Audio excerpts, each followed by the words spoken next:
That's the third one, but we still don't know what the Mavericks are up to. We still haven't determined exactly why the new generation Reploids are going Maverick. I'm running simulators right now, but it looks like their virus resistance is absolute. Yeah, I'm a new generation prototype, and I can confirm that. I'm immune myself. But if Axel's a prototype, then that means he could go Maverick too. But maybe since he's a prototype, he'll be okay. Let's analyze his data to be sure. What? Hey, I'm no Maverick. Heck, I'm a Maverick Hunter. To be fair, Axel, it didn't exactly stop Vile.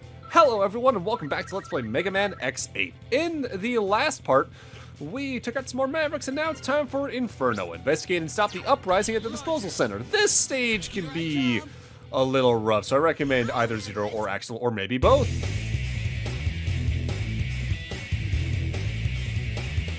Burn Rooster.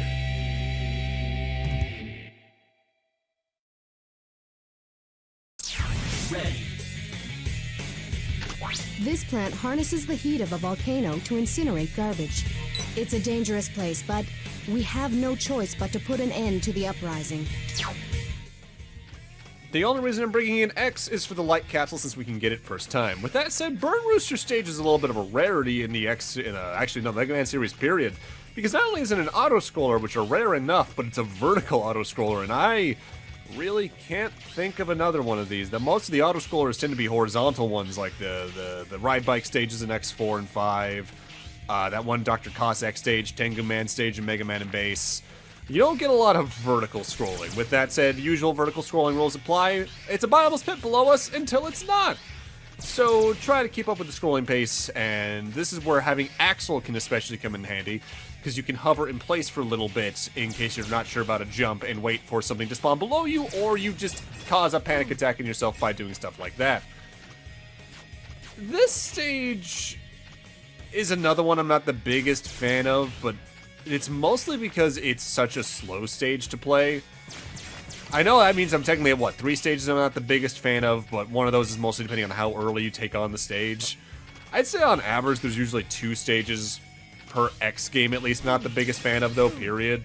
Like, I'm not a big fan of Wheel Gator's stage in X2. I'm not a big fan of Volt Catfish's stage in X3, all that kind of jazz. There's usually 1 or 2 levels per that just don't work as well. And this one's fine for the most part. It's just a matter of I feel like the screen scroll is either too fast or too slow in some portions, or it goes on just a little bit too long. And that's probably why, honestly, overall, Mega Man doesn't tend to have auto-scrollers to begin with, because the pace is usually so fast that would just be kind of a breaker in a bad way.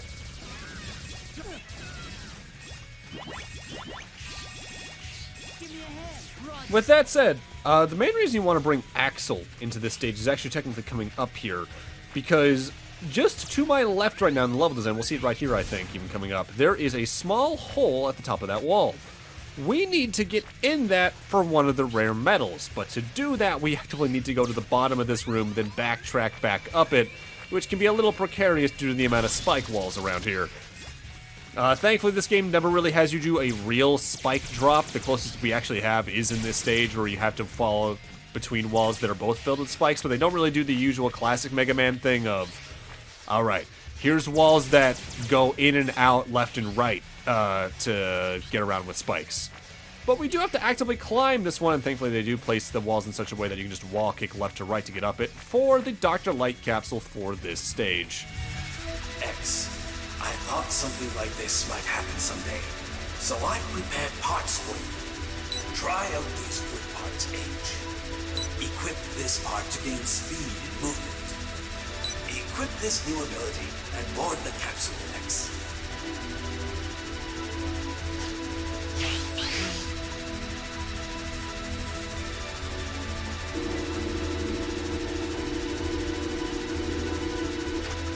I hope this is the last time we need to use weapons of war like this, X. I really do. So I technically spoiled this by saying it beforehand, but this game has 8 light capsules in it, like Mega Man X's 5 and 6. because there's two different armor changes. The I armor, which is the Icarus armor, and the H armor, which is the Hermes armor. But unlike the, say, Blade and Shadow armors from X6, or the Gaia and Falcon armors from X5, you can just mix and match the parts whatever you want to. First off, though, I just killed an enemy in 2 shots and it dropped something. This is a DNA core. Axel still has his A-Trans ability from X7 that allows him to transform into enemies of about the same height as he is. And you need to do that in this game in some cases to get rare medals. In X7 it was mostly used for like 1, maybe 2 heart tanks at most and saving a couple of Reploids. In this game it is much more useful, which is ironic because you don't use it nearly as much overall. I can only think of about maybe 3 stages you need to use it in to get a rare medal in. And even then, you don't really need to use A-Trans for combat because Axel is more competent in this game than he was in X7 to begin with. It's nice that it's still there, but it definitely feels like they underplayed it, even compared to how underplayed it already was in X7. If anything, they put the most focus on it in Command Mission because it's his super attack. Also, the boots we got, the Hermes boots, they double your dash and running speed. I think even might increase the dash distance. They make you invisible when you do it, but I don't think that makes you invincible. It just makes you invisible because it's cool. Alright, come back up here, press L1 to reach the DNA core and transform, and we can now use this Flyer's ability to die. Or, if you aim correctly, get into that small hole for another rare medal. This one you might notice is slightly different looking than the other ones we've gotten. Most of the rare medals so far just look like the metal currencies. That one is a type for Zero that gives him a new weapon. Zero isn't stuck with just his saber in this game, and that one gives you the T-Breaker, which is a giant hammer that we actively... That probably shouldn't have killed me. That we actively need in order to get another rare medal in this stage, so we're going to have to backtrack here eventually.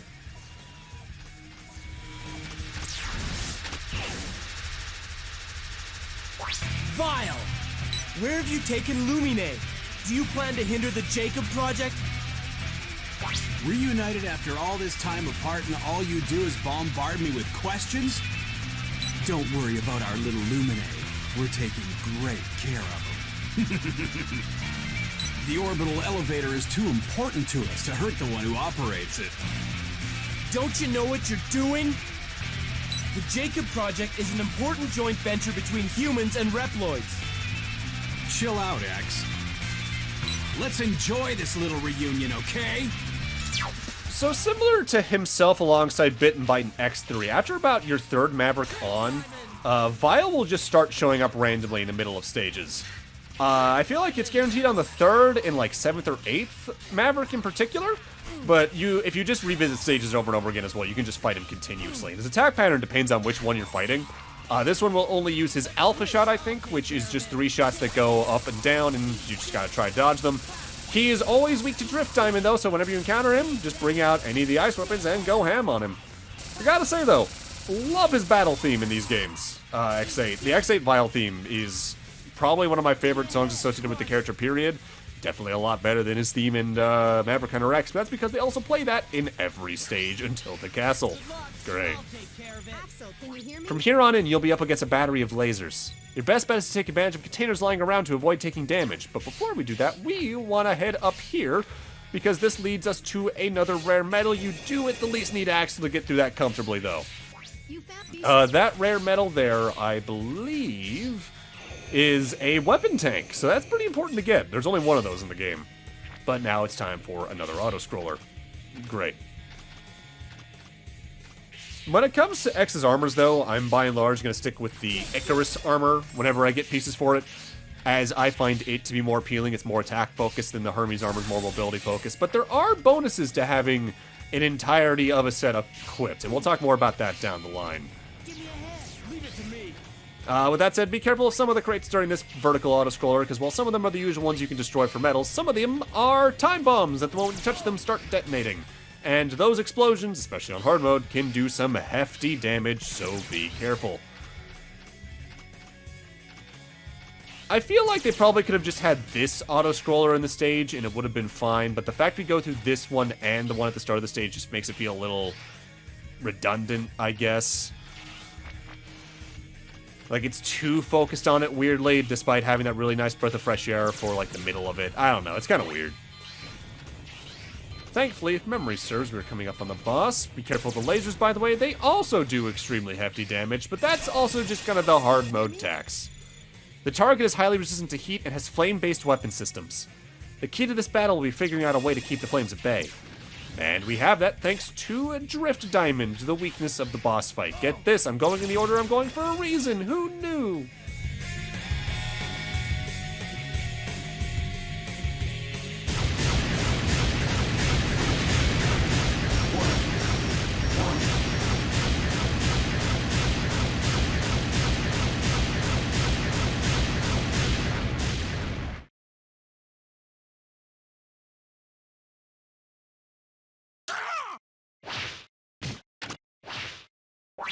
X, recognize this place? It's the Borderland Waste Disposal Center, where garbage is pressurized and burned. Why have you started a riot? What's going on here? This is no ordinary riot. This is revenge. Revenge for all the Reploids you labeled Maverick and threw onto this scrap heap. Mavericks bring only disaster and destruction. We have no choice but to stop them. This is what you mean when you speak of justice? It's you who should be scrapped. There's no place for Reploids like you in the new world we will create. Conversations like that make me really wonder how hard X would have gone in the original planned version of 0-1, but we'll never get able to really see that. So Burn Rooster's got a bit of an interesting mechanic in that if you shoot him with normal pellets, his fire will get hotter and hotter, up to a blue flame, which will actively power up his projectiles and make them have wider ranges or do more damage.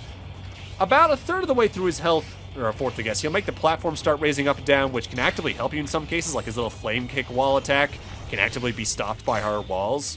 It's around halfway through his health this fight can get a little crowded because his overdrive kicks in where he'll breathe a gigantic wall of fire that'll cover the very far right and left of the screen, so you're locked to just the middle 3 platforms.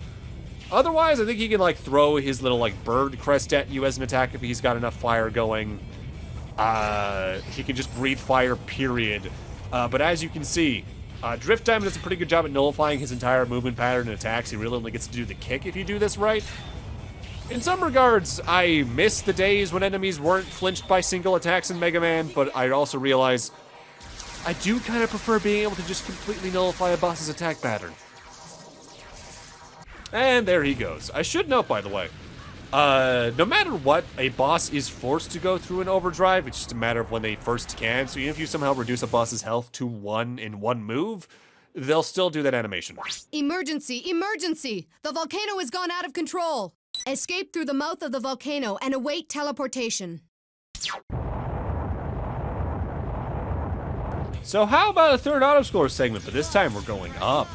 This one is actually admittedly a little bit easier, but also a little scarier because the threat of death is always at the bottom of the screen, more visually at least, and every platform you jump on does fall after a second, so you want to kind of stand on the platform for a second in order to let more spawn in before you move upwards. This isn't too bad for medals, because every platform is going to have at least a 3 medal worth medal on it. It's just a matter of the time it takes to get through it. There's just better ways to grind medals. Again, I'll give this game, this stage this. It has a very unique identity because of its auto-scroller nature. But I feel like this one especially isn't needed. Bar maybe as a little bonus game, which technically also exists. I'll talk more about that down the line. Zero and Axel are notably very helpful here because they either allow you to, again, hover in place to maybe save yourself a little bit, or just to reach some good distances with a double jump.